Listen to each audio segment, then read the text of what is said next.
मीनू चिड़िया, तुम हम पक्षियों का बहुत ख्याल रखती हो और तुमने कितने सालों से घरों के दाम भी नहीं बढ़ाए। वो इसीलिए पक्षियों, क्योंकि मैं तुम सबको मुश्किल में नहीं डालना चाहती।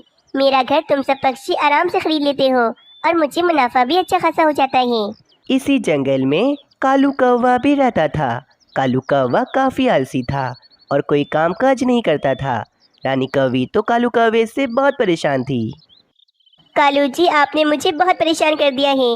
मैंने अपने भाई को बुलाया है, अब वही आपको सबक सिखाएंगे। हाँ हाँ, बुला लो रानी, मैं तुम्हारे भाई से कोई नहीं डरता। बस उसी समय वहाँ पर रानी कौवी का भाई आ जाता है। हाँ भाई, क्या कह रहे हो तुम कालू कौवे? तुम किसी से नहीं डरते?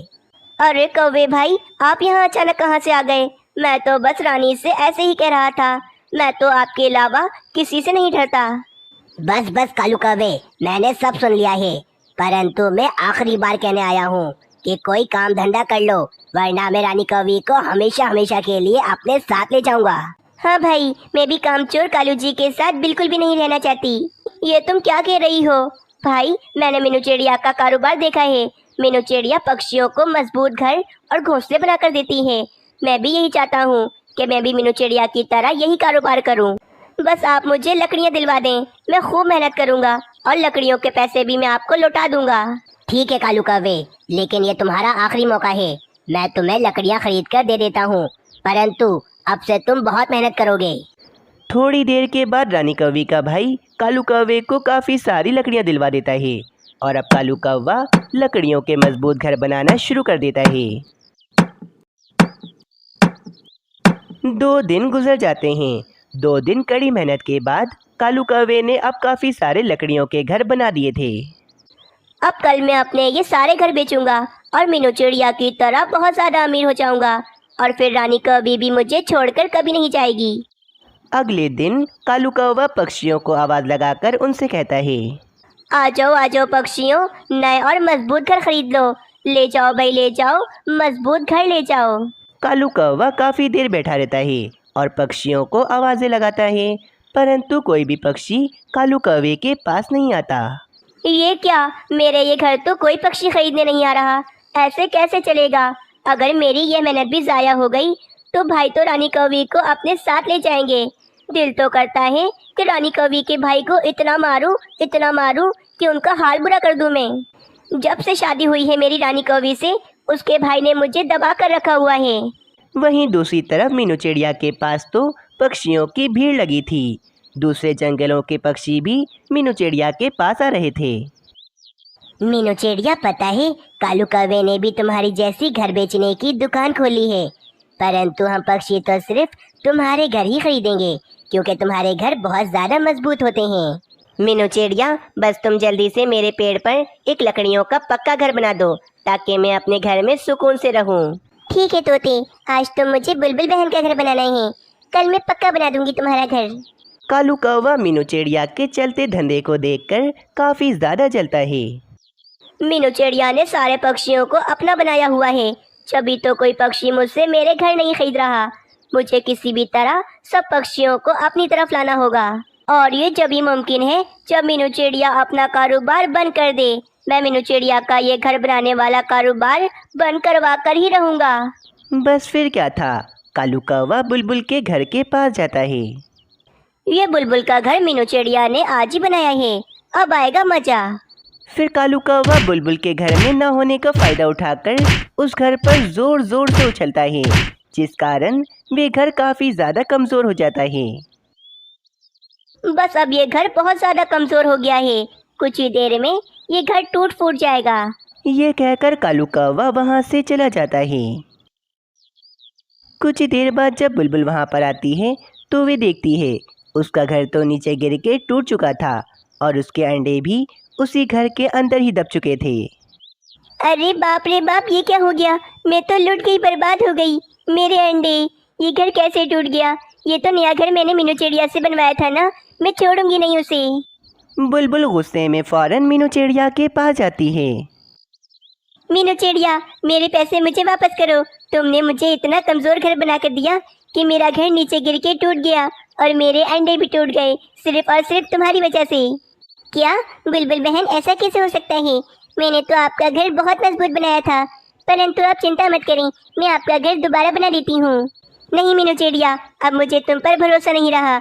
मैं तुमसे कोई काम नहीं करवाऊंगी, बस तुम मेरे पैसे मुझे वापस करो। फिर मीनू चिड़िया बुलबुल के पैसे उसे वापस कर देती है।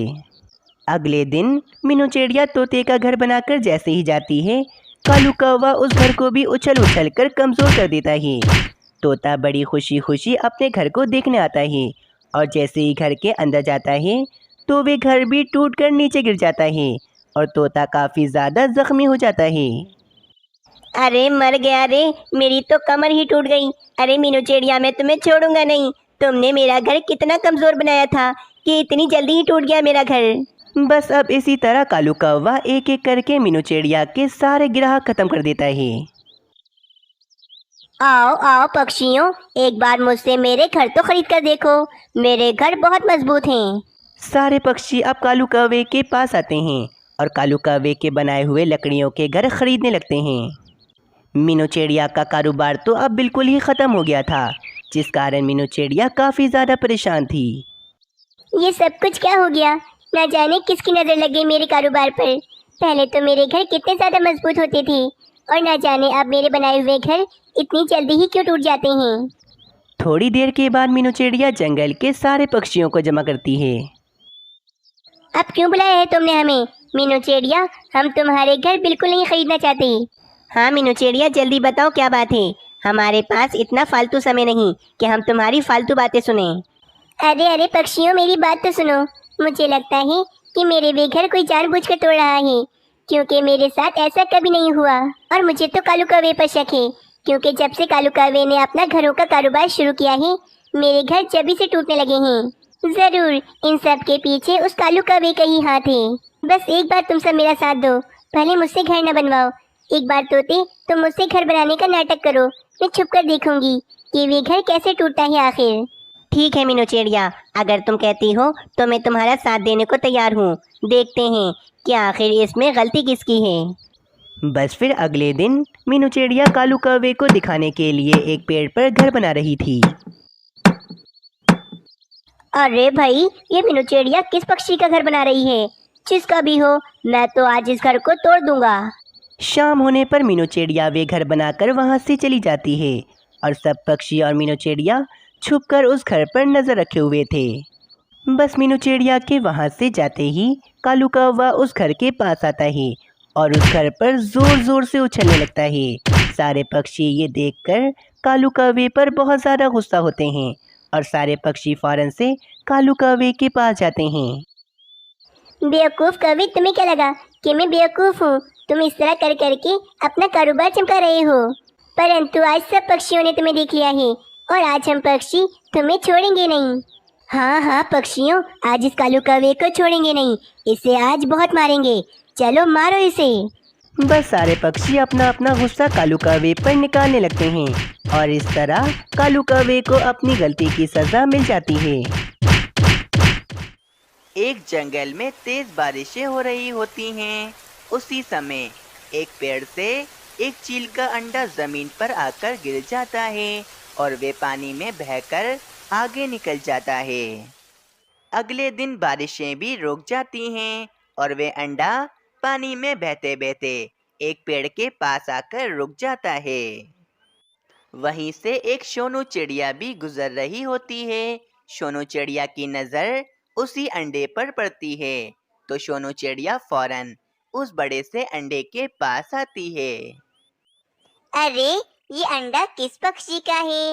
ये अंडा तो काफी ही बड़ा है, शायद ये चील का है, परंतु ये कितना बड़ा है। क्यों ना मैं इसे अपना ही अंडा बना लूं। अगर मैं इस अंडे को यहीं पर छोड़कर चली गई तो कोई दुष्ट उल्लू इस अंडे को तोड़कर पी जाएगा। इससे बेहतर तो इस अंडे को मैं अपने साथ ही ले जाती हूँ। ये कहकर सोनू चिड़िया भी बड़ा सा अंडा अपने पंजों में पकड़कर अपने साथ ले जाती है। सोनू चिड़िया अपने 2 अंडों के साथ चील का बड़ा सा अंडा भी रख देती है। कुछ ही दिनों के बाद इन तीनों अंडों में से 3 बच्चे निकलते हैं। एक चिड़ा, दूसरी चिड़िया और तीसरा एक चील का बच्चा होता है। सोनू चिड़िया ने चिड़िया का नाम मीनू चिड़िया रखा था और चिड़े का नाम मानो चिड़ा रखा था, और तो और उस चील के बच्चे का नाम बबलू चील रखा था। अरे वाह भाई, मेरे तीनों ही बच्चे कितने ही सुंदर हैं। मेरे प्यारे बच्चों, तुम तीनों को बहुत भूख लग रही होगी। मैं तुम तीनों को अभी भोजन खिलाती हूँ।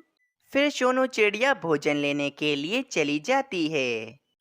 अरे भाई सोनू चिड़िया, मैंने सुना है कि तुम एक चील के बच्चे को पाल रही हो। चीलें तो हमारी दुश्मन होती हैं। भला चील के बच्चे को पालकर तुम्हें क्या मिलेगा? वे बबलू चील बहुत मासूम है। मैं अब इसे अकेला नहीं छोड़ सकती हूँ। अब मैंने सोच लिया है कि मैं बबलू चील को पाल पोस कर बड़ा कर लूंगी। कुछ दिनों के बाद अब वे बच्चे थोड़े बड़े हो जाते हैं और अब उन तीनों को उड़ना भी आ जाता है। और अब यहीं सोनू चिड़िया की तबीयत भी काफी ज्यादा खराब रहती थी। एक दिन की बात है, एक दिन सोनू चिड़िया मीनू चिड़िया से कहती है, मेरी बेटी मीनू चिड़िया, मुझे तुम्हें एक बात बतानी है। वो जो तुम्हारा भाई बबलू है, वो मेरा बेटा नहीं बल्कि वे तो एक चील का बेटा है। मम्मा, आप ये क्या कह रही हो? आपने इतनी बड़ी बात बबलू चील से क्यों छुपाई है? वैसे भी बचपन से ही मुझे बबलू चील हमसे कुछ अलग लगता था। मीनू चिड़िया, तुम मानो चिड़े और बबलू चील से बड़ी हो, इसीलिए मैंने तुम्हें ये बात बता दी, क्योंकि मुझे लगता है कि अब मेरा आखिरी समय आने ही वाला है। मीनू चिड़िया, तुम बबलू चील को इसकी सच्चाई कभी भी मत बताना, वरना बबलू चील तुम्हें और मानो चिड़े को छोड़कर चला जाएगा। बस इतना कहते ही सोनू चिड़िया उसी समय मर जाती है। मीनू चिड़िया अपनी मम्मा की मौत पर काफी ज्यादा दुखी हो जाती है। मम्मा, मैं आपकी आखिरी ख्वाहिश जरूर पूरी करूंगी और बबलू चील को हमेशा हमारा भाई बनाकर रखूंगी। अगले दिन मानो चिड़ा और बबलू चील आसमान में उड़ रहे होते हैं कि उन्हें सामने एक चील उड़ती हुई दिखती है। अरे मानो चिड़े, ये इतना बड़ा पक्षी कौन है? इसको तो मैं पहली बार देख रहा हूँ। अरे बबलू, ये तो बहुत ताकतवर चील है जो बहुत ऊंचा उड़ सकती है, परंतु तुम बिल्कुल इस ताकतवर चील जैसे क्यों लग रहे हो? नहीं नहीं, मैं भला इस ताकतवर चील जैसा क्यों लगूंगा? मैं तो एक चिड़िया का बच्चा हूँ ना। हाँ, तुम ठीक कहते हो। मैं कुछ ज्यादा ही सोच रहा हूँ, शायद मुझे इसी वजह से लग रहा है। रात हो जाती है। मीनू चिड़िया और मानो चिड़ा सो रहे होते हैं, परंतु वे बबलू चील अभी तक जाग रहा होता है। इस मानो चिड़े की बात मुझे बहुत परेशान कर रही है। मुझे तो समझ में नहीं आ रहा कि वे ताकतवर चील मुझ में क्यों मिल रही थी। कहीं वे मानो चिड़ा ठीक तो नहीं कह रहा था ना कि मैं वाकई एक चील में मिलता हूँ? परंतु ऐसा कैसे हो सकता है?